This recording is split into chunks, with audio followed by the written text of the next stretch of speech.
Oh, hello there. I didn't see you come in because this is a recorded video or podcast.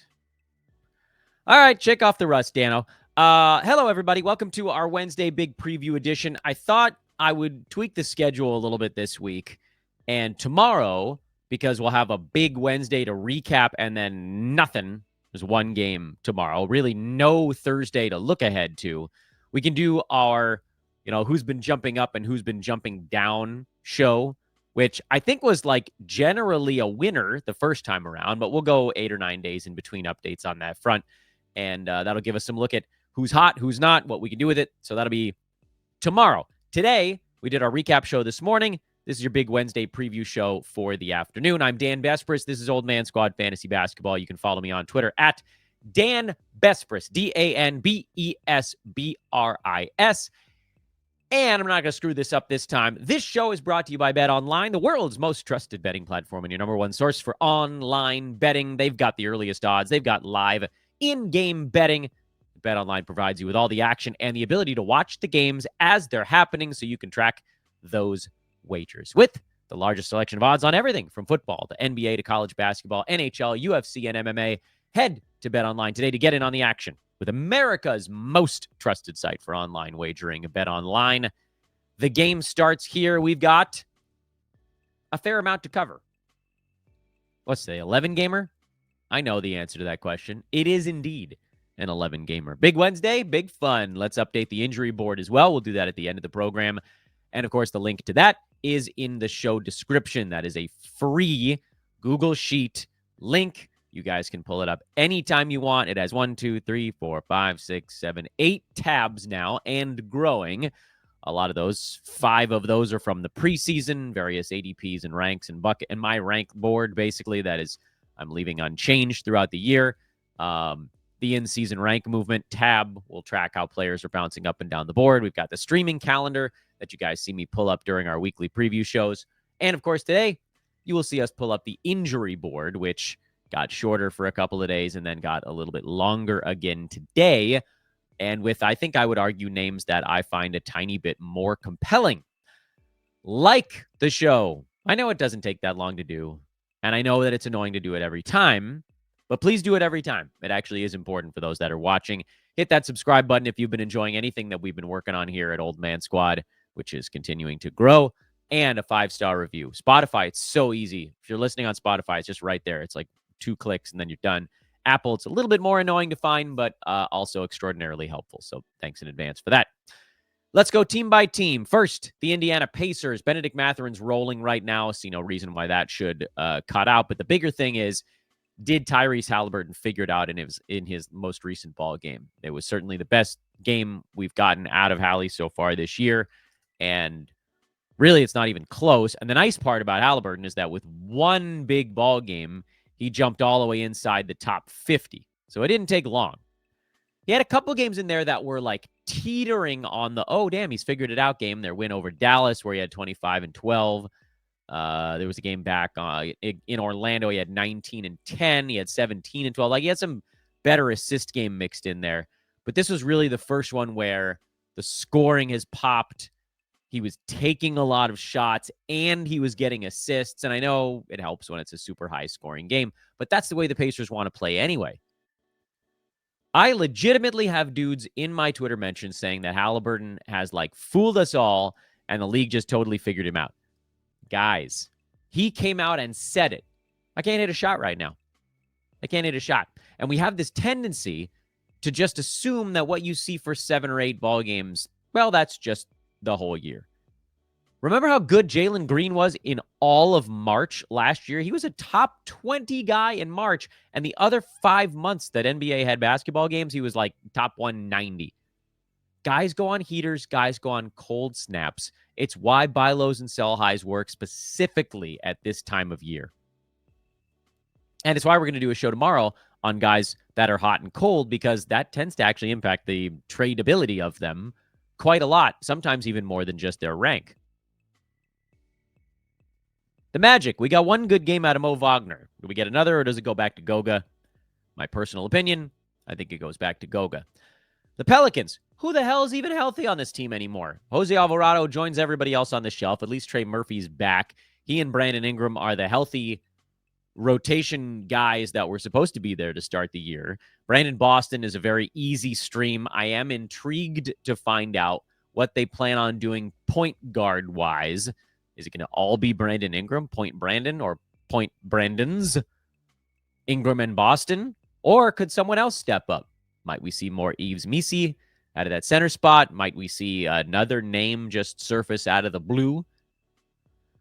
It's worth watching because so many guys are out that it's like silly season already.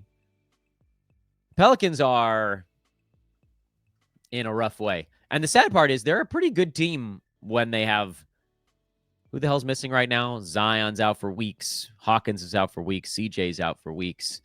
Herb Jones is out for weeks. DeJounte's out for weeks. That's tough, man. 5 of their big rotation guys.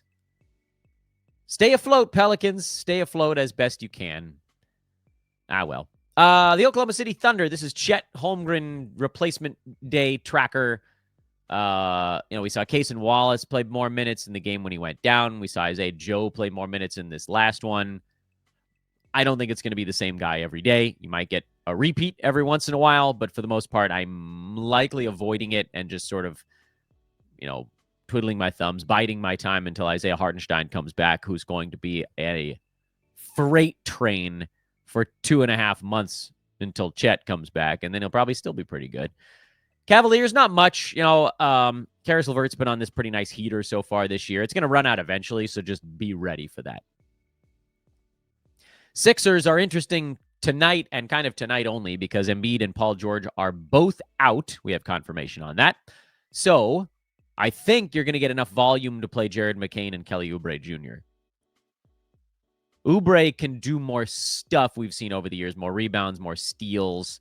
McCain looks like a really good free throw shooter, 3-point scorer type, but we haven't seen a whole lot else out of him. So then it sort of puts the question into focus of, do we want to take a chance on someone like a Kyle Lowry?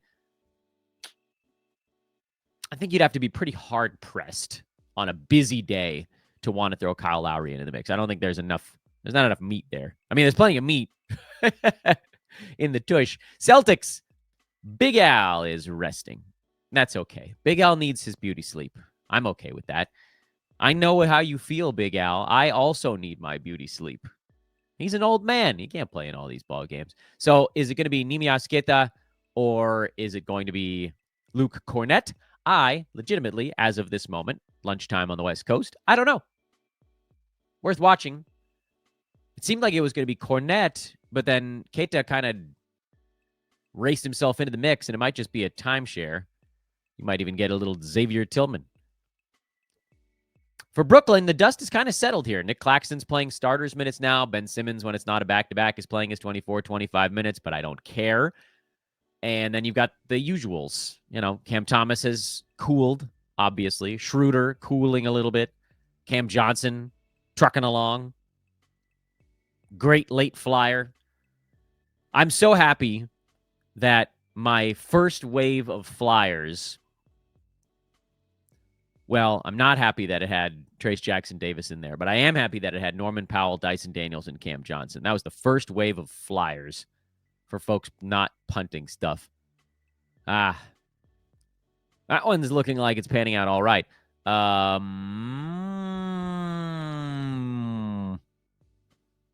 Yeah, that's fun. You guys should go look at the buckets. The hits, the misses. I'll leave them all up for you. It's all out there. Someone's going to be like, Dan, you don't talk about your misses. Dude, it's right there. You can take a screenshot of my buckets if you want. The only thing I've done since the season started was I forgot to mark Keontae George as a punt guy. And so I just put that notation on there. But he was bucket 25 anyway. What else we got here? Chicago Bulls. I keep wanting Ayo Dosunmu to carve himself out a little bit of a fantasy role, but he isn't. There's a usage guy standing in his way. I think we're going to need either Kobe White or Zach LaVine out on top of Lonzo being out. And so maybe what I should really watch for on the Bulls is, when does Lonzo come back and how long does it take him to get up to 24, 25 minutes? Because I got a seat for you on a lot of my roto teams, Lonzo. The New York Knicks are maybe even more shorthanded. Like this surprises anyone that this team playing 30 billion minutes a game is suddenly shorthanded. They have no one on their roster.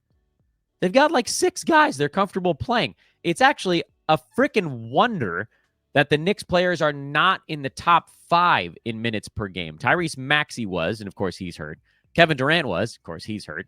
DeMar DeRozan is a little bit of a body durability freak, and so is Nikola Jokic, so they're not going down. Luka is just a matter of time. He's 5th. And then you got Mikal Bridges at 6th, a Knick. You've got Josh Hart at 12th, a Knick. OG at 15th, who's a Knickerbocker. And then I think Cat is a little farther down the board because Tibbs is like, yeah, I don't think we can push this dude. But Jalen Brunson's at 35 minutes a game. And these guys are just being asked to do too much. All right, whatever. We don't get a sidetrack on all this stuff. Here's the thing. Jalen Brunson and Deuce McBride are both each questionable for this game.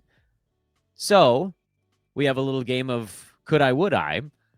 I like Deuce a lot if Brunson's out. He'll have a lot of role because, again, there's no one on the bench. Deuce was the only one on the bench. So if he has to go play, the whole damn team's going to have to log 39 minutes if they're going to get through this damn basketball game. However, so like he's a 1 or 2 burger guy. This is a dude you'd want to get into your lineup and sort of make room for him. But obviously, if both guys are out, then Josh Hart is probably the point guard. And I don't know who the hell plays extra minutes. Like they'll mush a bunch of guys into that last spot because they just don't have anybody else that Tibbs really trusts. And then, of course, if Brunson's in and McBride is out, then you just play Brunson. That's a little bit of an easier one. Let's flip pages. Clippers, nothing. Rockets, we'll wait on the status of Freddie VanVleet. I think he's going to be in there. I think they were resting him on a back-to-back after a hard-fought game, but I also don't really know for sure. And so then what does that mean for Amen Thompson, who we saw get in there and put up a big fat line when Freddie sat? But do we need one person out for Amen Thompson to be full-time startable? It's kind of looking like maybe. And it also doesn't look like that's the case with Tari Eason. For the Wizards, I think with Kyle Kuzma back, we have a pretty good handle on what's going on out there. You're starting Bub. You're starting Bilal. You're starting Jordan Poole. I'm starting Alex Sarr. The blocks upside is so huge that I just kind of, it's allowing you to wait through the other growing pains because the blocks are so high. And then with Kuzma, you guys know I'm not a big Kuzma guy for 9-cat, but like if he's your cup of tea, if you're punting one of his bad things, then obviously have at that one as well. And so then that becomes a start the starters situation. Start the starters. Love teams where we can just say that. The Knicks are that. The Spurs are not that. I don't know what the plan is with Devin Vassell. Oh, by the way, shout out and a get well soon shout out to Greg Popovich. The reporting came out today, suffered a mild stroke, and that was the cause for him missing some of these ball games. They don't know exactly when he's going to be back, but get back soon, Pop. NBA sidelines not the same without seeing you down there razzing reporters and just being a steward of the game. So that was kind of unfortunate news, but it sounds like it could have been worse. So at least that's the impression that we're being given so far, and I don't know more than what Shams has tweeted. Is Stephon Castle an ad? I think speculative, sure. So you better be dropping someone, like an injury guy who just lost his gig, like an Isaiah Stewart or something like that, if you're going to pick up Castle. Because Roto, I do not have the stones to drop him into my lineup. When Jeremy Sohan comes back in a month and change, that'll probably ruin things. But obviously a month, like, we're going to do stuff now. I don't care what's happening in a month for a lot of this stuff. That's a lot of basketball to get through. But it does seem like they want to get him action, and he's learning fast. So maybe is the answer to that question. Pistons, Jaden Ivey, Tim Hardaway Jr. both out. Therefore, thusly, Malik Beasley, pretty damn strong three-pointers stream. He'll get a lot of shots up in this one. Possibly the second most shots on the team, depending on how aggressive Tobias Harris wants to be behind Cade Cunningham. And that's the thing with Beasley. Like, you need him taking 14 shots, and then you can feel okay about it because 11 of those are probably going to be three-pointers, and he's probably going to make 3 or 4 of them. It doesn't sound like a long-term thing here. And And obviously the stat set is severely limited for Malik. But if you can get that many threes, you pretty much play a guy.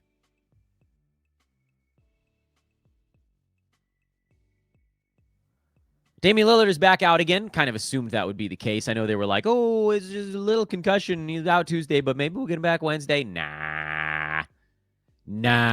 Also, Milwaukee is a train wreck. They won without him, though. And they go into a pretty light scheduling run after this. They host Detroit. Should be a pretty good battle. They're in Charlotte on Saturday. And that's one game out of 4 days. So I think maybe they hope. My guess is that Dame is back on Monday, but I guess maybe you could see him creep back in for that Saturday game, but my guess is Monday. And so to that end, Ryan Rollins played half a ball game before hurting himself. That feels very passive voice. Getting hurt. He was hurt. He is now hurt. And he's questionable. And if he plays, then I probably just do nothing, because I doubt he sees full starters minutes, even though he was playing well. What I want to see, and this is more from a fantasy standpoint, is both Dame and Rollins out, because then we'll at least know that it's Delon Wright mega steals time. And he's a guy that I would, again, try to shoehorn into a lineup if we had one game and someone was like, who's a deep reserve that you'd absolutely carve out a spot for in your lineup if I told you they were going to play 29 minutes? Delon Wright would be one of the first names I would shout out aggressively in a room full of people. And I will too. I don't care where I am today when the news breaks. If Dame and Rollins are both ultimately ruled out, I might be like sitting in my kid's piano lesson and just scream, Delon time! And they may ask me kindly to pipe down or leave.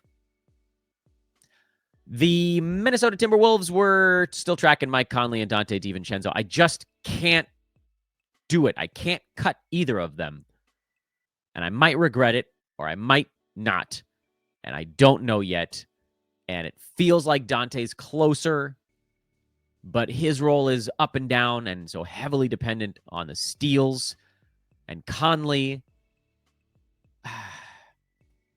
the Wolves, man, the Wolves. They are not as intimidating this year as they were last season, but Conley revving up his shooting would be so big for them. And he was such a critical part of steering the ship. And he just hasn't been himself. And so no one's steering the ship right now.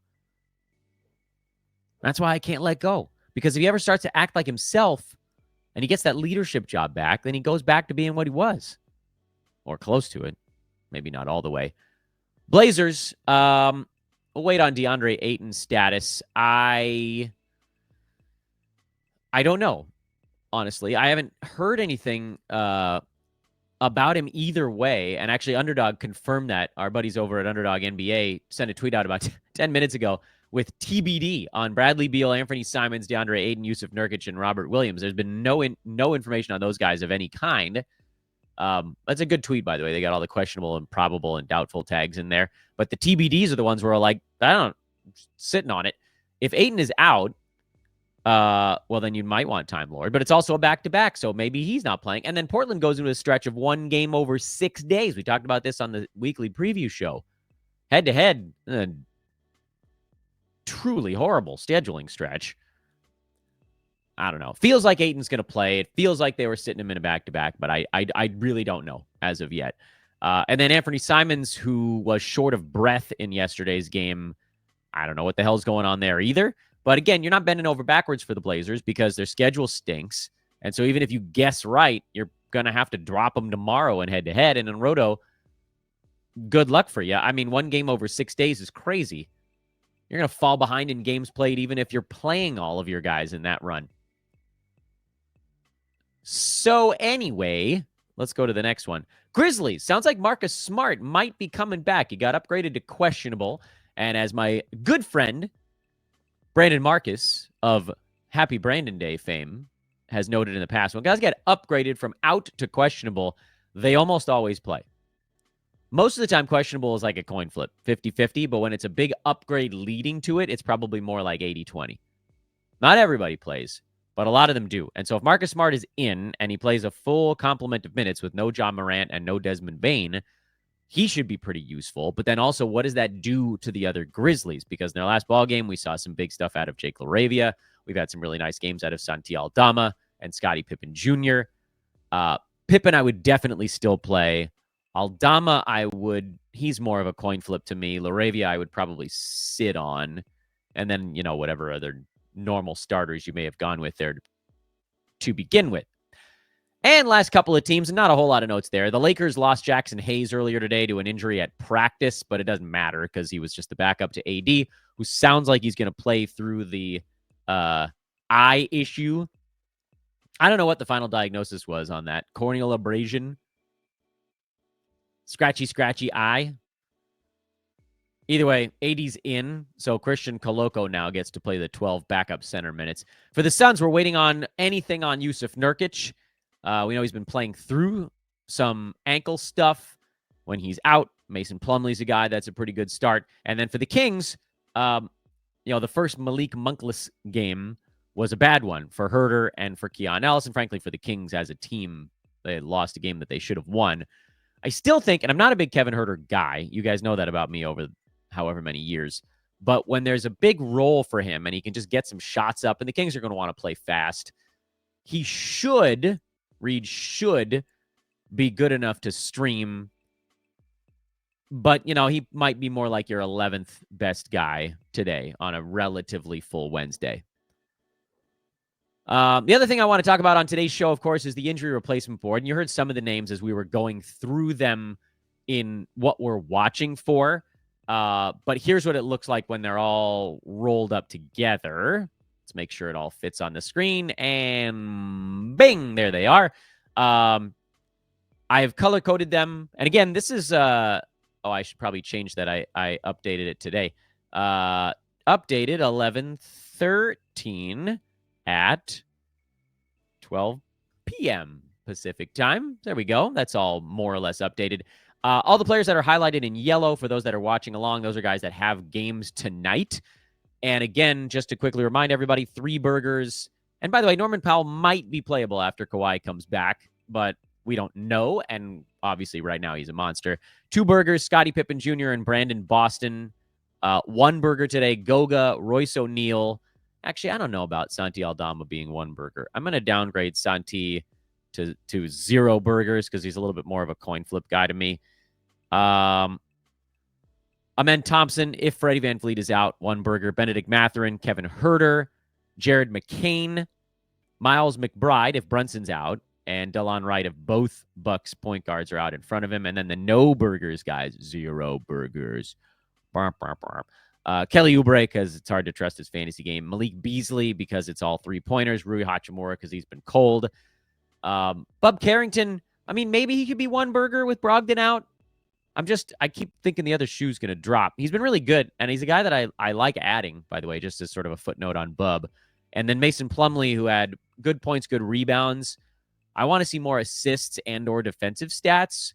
I think he's an okay fill-in, but it's not someone that I would go crazy about. So again, you guys can quibble with how many burgers I've given these players. This is just guys that are filling in for other dudes who've seen their value jump up to a borderline or slightly better than that playable level.